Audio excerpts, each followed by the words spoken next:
All right, guys, today we're going to talk about cotton. So, agriculture was a huge business in Texas, and cotton was the primary crop that was grown in Texas during that agricultural boom.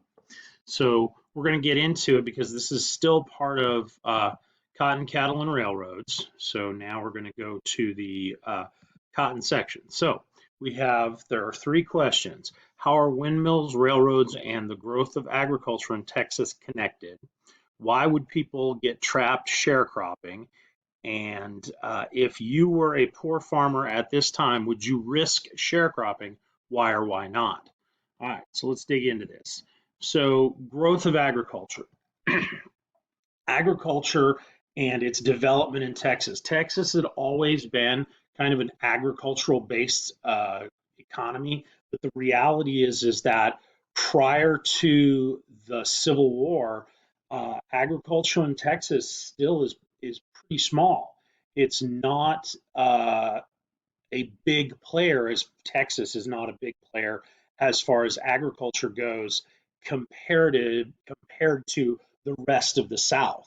So during the Civil War, yes, Texas is a player in producing cotton and things like that, but nowhere near the level of the rest of the South, just simply because half of Texas is dry.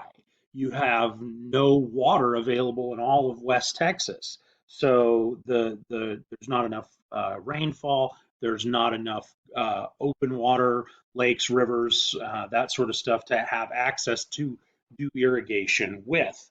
So that growth of agriculture, this big boom of agriculture, doesn't happen till after the Civil War when people start drilling for groundwater. Irrigation is the key. So without it, you're not going to have West Texas agriculture. So now that they have windmills and the ability to drill for underground water as new technologies, you get this boom in agriculture because both ranching and cotton production can move west in Texas. The railroads have a huge part in that as well because those railroads allow the needed equipment and supplies to produce those wells out west to bring those crops in, trailers, everything you would need out west to produce cotton couldn't get there without a reliable transportation system. And without that reliable transportation system, it just wouldn't happen. So now that railroads have stretched into West Texas, you have the ability to grow more crops. You have the ability to move those to markets all over the country, opening up, farmers in Texas to, feeding the needs of the rest of the country. All right. So then, because of the demand for agriculture all over the rest of the country, because of the availability of new lands opening up in Texas, primarily West Texas, you've got farmers moving to Texas. It's that whole gone to Texas thing. People literally used to leave signs on their doors saying gone to Texas. Like, I owe you a bunch of money. I'm dirt poor in a major city. I really am a farmer. Maybe I'm an immigrant from some other country. I'm going to Texas because there's land available and I can go down there and I can get some of it and I can become a farmer. There's just one problem. Most of these farmers moving to Texas are poor. When they get here, they don't have the money to buy land. What happens is there's a huge increase in sharecropping. Sharecropping and tenant farming, that is where you're literally renting everything you need to do cotton production on land you probably don't own. You might even be, renting the land that you would use to do that. In sharecropping, we have this diagram here.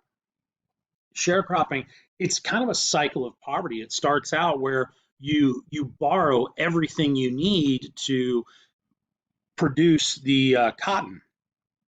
So then once you start producing it, you realize, well, I don't have food to feed my family. I don't have any, clothing or materials that I'm going to need just to live my daily life. So you would either borrow money or buy them from your landlord or the landowner. And then once you've harvested your crops and brought those in, you would give those to the landowner for him to go sell. When he goes and sells those at whatever price he's going to get for them, then you settle up. Generally, most sharecroppers would find out that is like in step 5 here, when they've all settled up, they still owe money. And in order to do this again next year so they can get out of debt, they have to go further into debt, borrowing more money to get out of debt. So it's this never ending cycle of just going around and round and round of gaining more debt. And essentially, this amounts to, indentured servitude, which is really close to slavery. And for these landowners who, coincidentally enough, a lot of them used to be plantation owners in the rest of the South, not so much Texas, but the rest of the South, you've got some, very close to what slavery looked like through this practice of sharecropping. The practice of sharecropping, though, was more essentially more inclusive. You have both whites and African Americans and Hispanics doing sharecropping all across the South, and it is a continual cycle of poverty. People don't break out of it, and that is what will happen in Texas for quite a while until laws will change during the progressive era, which we'll kind of look at later, and you'll see people break out of this cycle of poverty, but it won't be without help from the government, essentially. All right, so just to go back over how windmills and railroads and growth of agriculture are connected. So remember to think about, how did windmills allow agriculture? How did railroads allow for agriculture? And how is that all connected? Then why would people get trapped in sharecropping? Go back to that diagram, review that, read through that, see why it's there. So just pause the video on that slide or look at the PowerPoint that I'm going to post to Moodle or Blackboard as well.